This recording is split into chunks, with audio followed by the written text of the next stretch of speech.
الحمدللہ رب العالمین والصلاة والسلام علی سید المرسلین وعلی آلہ واصحابہ وذریاتہ واہل بیتہ اجمعین اما بعد اعوذ باللہ من الشیطان الرجیم بسم اللہ الرحمن الرحیم کونوا مع الصادقین وقال النبی علیہ الصلاۃ والسلام انی تارک فیکم الثقلین کتاب اللہ وعطرتی واہل بیتی وقال النبی علیہ الصلوۃ والسلام حسین منی وانا من الحسین صدق اللہ العظیم وصدق رسولہ النبی الامین المتین الکریم ونحن علی ذلک من الشاہدین والشاکرین والحمد للہ رب العالمین۔ درود پاک پڑھیں بآواز بلند اللہم صلی علی سیدنا مولانا محمد وبارک وسلم صلی اللہ علیہ وسلم۔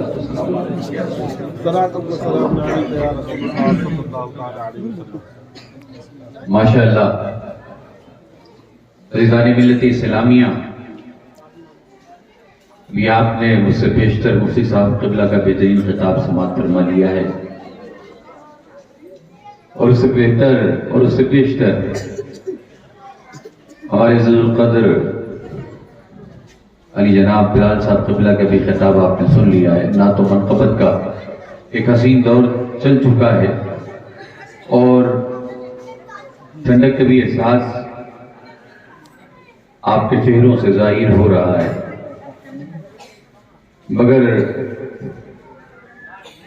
آپ جس بابرکت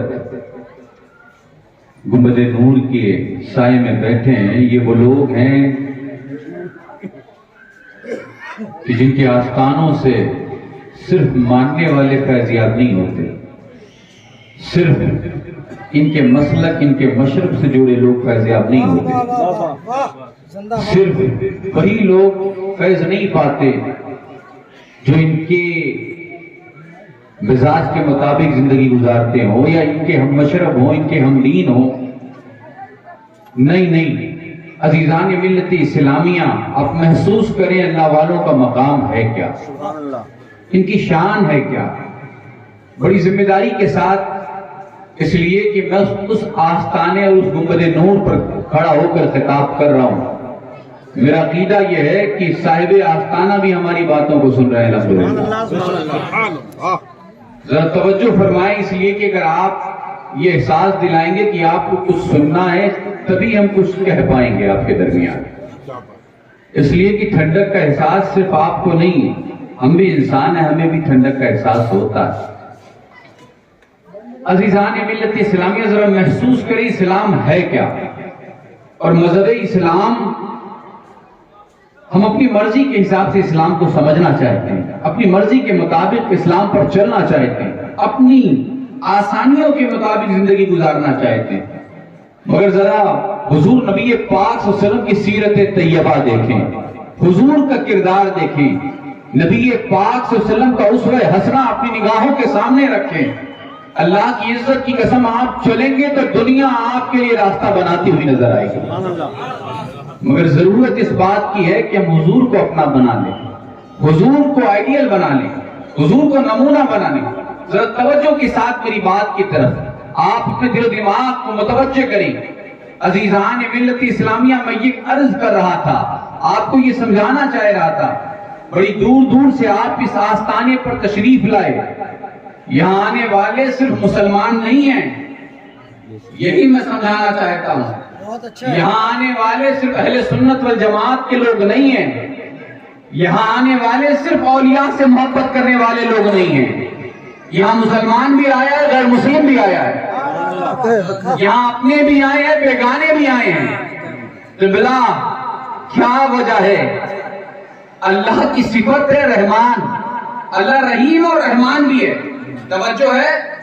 آپ سن رہے ہیں میری بات؟ ذرا مضبوطی کے ساتھ سنیے گا تاکہ کوئی بات آپ سے سلیپ نہ ہو، اس لیے کہ اگر آپ نے سلیپ کر دیا تو پھر سنیں گے کچھ، سمجھیں گے کچھ اور باہر جا کے بتائیں گے کچھ۔ یہ آستانے کل بھی مرجع خلائق تھے، آج بھی لوگوں کا ہجوم ان کے آستانوں پہ نظر آ رہا ہے۔ میں عرض کر رہا تھا کیا وجہ ہے؟ قبلہ بڑی معذرت کے ساتھ جملہ سنیں، اللہ رحمان ہے، اللہ رحیم ہے۔ اللہ جب سورج کی روشنی کائنات پر بکھیرتا ہے تو پروردگار عالم یہ نہیں دیکھتا کہ کون میرا ماننے والا اور کون مجھے نہیں مانتا۔ توجہ رکھیے گا، جب چاند کی کرنیں کائنات پر رفضہ ہوتی ہیں، کائنات پر روشنی بکھیرتی ہیں، تو چاند اسے بھی روشنی دیتا ہے جو خدا کو مانتا ہے، خدا کی عبادت کرتا ہے، اسے بھی روشنی دیتا ہے، اور چاند اسے بھی روشنی دیتا ہے جو خدا کی عبادت نہیں کرتا۔ توجہ ہے، آگے بڑھیں۔ پروردگار عالم اللہ رب العزت جب ہوائیں کائنات میں چلتی ہیں تو یہ نہیں دیکھتی کہ صرف مسلمان کو ملنا ہے، ہوا سے آکسیجن صرف مسلم لیں گے، ایسا ہے؟ ذرا تیز بولو، نہیں، ایسا ہے کہ آکسیجن صرف غیر مسلم لیں گے، ہوا کا استعمال صرف غیر مسلم کریں گے، ہوا کا استعمال صرف مسلمان کریں گے، یا دوسرے مذاہب کے لوگ صرف ہوا کا یوز کریں گے؟ نہیں، وہ رحمان ہے۔ جس طرح مسلمان آکسیجن لے رہا ہے اسی طرح زمین پر بسنے والا ہر انسان آکسیجن لے رہا ہے۔ بات سمجھ میں آ رہی ہے؟ آگے بڑھیں۔ عزیزان ملت اسلامیہ، میں عرض کر رہا تھا کہ اللہ رحمان اور رحیم ہے، وہ یہ نہیں دیکھتا کہ کون میری عبادت کر رہا ہے، کون میری پوجا کر رہا ہے، کون میرے احکام کو مان رہا ہے۔ اللہ روشنی صرف اسے نہیں دیتا، اللہ رزق صرف اسے نہیں دیتا جو اس کی صرف مانتا ہو۔ اللہ چاند کی کرنیں صرف اسی پر بکھیرتا نہیں ہے جو صرف اسی کو مانتا ہو، نہیں، چاہے ماننے والا ہو، چاہے نہ ماننے والا ہو، چاہے پوجنے والا ہو، چاہے نہ پوجنے والا ہو، بلا تشبیہ و تمثیل میں یہی بتانا چاہتا ہوں، یہ اللہ والوں کے آستانے ہیں، چاہے غریب نواز کا آستانہ ہو، چاہے مختوم پاک کا آستانہ ہو، چاہے وارث پاک کا آستانہ ہو، چاہے سرکار محبوب الہی کا آستانہ ہو، چاہے آستانے کلیمیہ ہو، یہ اللہ والوں کے آستانے ہیں، یہ خدا کی صفات کے مظہر ہے۔ جس طرح پروردگار عالم سورج کی روشنی بکھیرنے میں اپنا پرایا نہیں دیتا، ماننے والا نہ ماننے والا نہیں دیتا، اسی طرح یہ اللہ والے چاہے غریب نواز ہو، چاہے وارث پاک ہو، چاہے مختوم پاک ہو، چاہے محبوب الہی ہو، چاہے بندہ نواز یسوع نواز ہو، چاہے آستانے کلیمیہ کے یہ آستانے میں آرام کرنے والے ہو، کیا مطلب؟ یہ آستانے پر آنے والے جتنے لوگ آتے ہیں کسی مذہب کو فالو کرنے والے ہو، انسانیت سب کے لیے، محبت سب کے لیے، اپنائیت سب کے لیے، اپنے باپ کو ادا کرنا سب کے لیے۔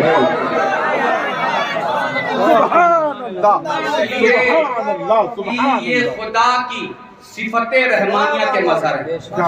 جس طرح اللہ اپنی رحمت جب بکھیرتا ہے اور اللہ کی رحمت سے جب کائنات میں سب فیض پاتے ہیں، اپنا پرایا نہیں دیکھتا پروردگار عالم۔ اس لیے کہ اگر ہمارے مولویوں کی شرح ماشاءاللہ تو صاحب کھانا بند کر دیا جائے، پانی بند کر دیا جائے، چلنا دوبھر کر دیا جائے، اٹھنا بیٹھنا ہم سب کا بند کر دیا جائے، مگر یہ اللہ والے ہیں۔ کل بھی دنیا ان کے آستانے سے فیض پا رہی تھی، آج بھی پا رہی اور قیامت تک پاتی رہے گی۔ یہ اسی صفت رحمانیہ کے مظہر بن گئے۔ یہاں یہ نہیں دیکھا جاتا کہ آنے والا کہاں سے آیا ہے، اس کا چہرہ کیسا ہے، اس کا کپڑا کیسا ہے، اس کا لباس کیسا ہے، اس کا خاندان کیسا ہے، وہ چہرے نہیں دیکھتے، غلاموں کی ضرورتیں دیکھا کرتے ہیں۔ اسی لیے بزرگوں نے کہا، کیا کہا کہ مریض سے نفرت نہیں کی جاتی۔ صوفیاء اور اولیاء یہی کہتے ہیں، مریض سے نفرت نہ کرو، اس کے مرض سے نفرت کرو۔ ظاہر سی بات ہے، ڈاکٹر اگر مریض سے نفرت کرنے لگے گا تو پھر اس کا علاج کہاں کر پائے گا؟ اس کا علاج نہیں کرے گا۔ لیکن مرض سے نفرت ہوگی تو پھر اس مریض کا علاج بھی ہوگا اور وہ ٹھیک بھی ہو جائے گا. توجہ ہے, آگے بڑھیں. عزیزان ملت اسلامیہ, حدیث جبریل. میں چاہتا ہوں آج اس پر بھی تھوڑی سی روشنی ڈال دی جائے. ہمارے ہاں مدارس اسلامیہ میں حدیث جبریل آپ علماء سے سنتے رہتے ہیں. ارکان خمسہ کا ذکر تھا, پھر اسلام, ایمان اور احسان, 3 جز بیان کیے گئے. جی اجزاء ثلاثہ جب آپ جوڑیں گے تو اس میں 3 ہیں, ایمان, اسلام, احسان. اسی لیے ہم کہتے ہیں صرف مدرسے سے عالم بن کر آپ کی زندگی کامیاب نہیں ہو سکتی. مدرسے میں 7 سال, 8 سال, 10 سال, 12 سال گزارنے کے بعد بھی آپ کے اندر انقلاب پیدا نہیں ہو پا رہا, آپ کے اندر تبدیلی نہیں آ رہی, آپ کی باتیں سن کر لوگ اس پر عمل نہیں کر رہے, آپ کو لوگ, آپ کو بھی اور آپ کی باتوں کو بھی لوگ اس کا اثر قبول نہیں کرتے. کیا وجہ ہے عزیزان ملت اسلامیہ؟ وجہ صرف اتنی ہے کہ ہمارے اندر جو علم کی نخوت ہے, علم کا تکبر ہے, جو ہمارے اندر اپنے آپ کو بڑا ہونا دکھانا ہے دنیا کے سامنے, ہم اسی چکر میں رہ گئے. مگر ان اللہ والوں کے آستانے تک ہم نہ پہنچ سکے. کل بھی فقیر اور وہ علماء, وہ اللہ کے نیک بندے جو کل بھی ایسے آستانوں پہ جاتے تھے تو جھاڑو لگایا کرتے تھے, جارو کشی کیا کرتے تھے. اٹھا کر دیکھو حضور محدث اعظم ہند کی زندگی, حضور مفتی اعظم ہند کی زندگی. یہ وہ لوگ تھے. اسی لیے میں بڑی ذمہ داری کے ساتھ کہتا ہوں, بزرگوں کے درس سے قربت حاصل کریں اور اللہ والوں کی صحبت میں آئیں. اور ضروری ہے کہ ہر انسان ایک شیخ کامل کی صحبت میں آ جائے. اس لیے میں عرض کر رہا تھا کہ ہمارا علم جو ہے, ہمارا جو تکبر ہے, یہ ختم کہاں ہوگا؟ یہ تب ختم ہوگا جب مرشد کامل کی نگاہ اور اس کی مرشد کامل کی روحانی نگاہ ہم پر پڑے گی, تبھی ہماری دل کی دنیا بدلے گی. عزیزان ملت اسلامیہ, بات کوئی ہلکی نہیں ہے. شاید آپ اپنے کانوں سے یوں اڑا دیں, مگر آپ تاریخ اٹھا کر دیکھو. مولانا روم تھے, دنیا انہیں جانتی نہیں تھی وہ ہیں کیا, مگر اللہ کی عزت کی قسم جب حضرت شمس تبریز کی غلامی میں آئے تو پکار اٹھے مولوی ہرگز نہ شد مولائے روم تا غلام شمس تبریز ہی نہ شد. کیا مطلب مولوی تو مولوی ہی رہا, جب حضرت شمس تبریز کی غلامی میں آیا تو مولا بن گیا. نعرہ تکبیر, نعرہ رسالت, غوث کلیمی, شہزادہ سمنا, اولاد غوث اعظم, نعرہ تکبیر. ماشاءاللہ. توجہ ہے عزیزان ملت اسلامیہ, یہ ہے مقصد, یہی ہم سمجھانا چاہتے ہیں, یہی بتانا چاہتے ہیں. میرے جد کریم حضور مخدوم پاک فرماتے ہیں, لطائف شریفی میں مذکور ہے, فرماتے ہیں میری اولاد جب کہیں جاتی ہے تو تنہا نہیں جاتی, بلکہ میرا روحانی فیضان بھی اس کے ساتھ ساتھ چلتا ہوا نظر آتا ہے. عزیزان ملت اسلامیہ, میں عرض کر رہا تھا کہ بزرگوں کے آستانے پر آنا ہے, ان کی توجہات سے اپنے دل کو جوڑنا ہے. اور ایک بات یاد رکھیں, آج یہ مرید اور پیر کا جو رشتہ ہے یہ بڑا کامرشیل ہو گیا ہے. یہ پیری مریدی تجارت ہو چکی ہے. کیا ہے؟ اللہ ماشاءاللہ. اس لیے کہ اچھے لوگ ہیں, اسی لیے دنیا باقی ہے. ہر شخص کو ہم زمرے میں نہیں کرتے, مگر ہاں یہ مزاج ہے.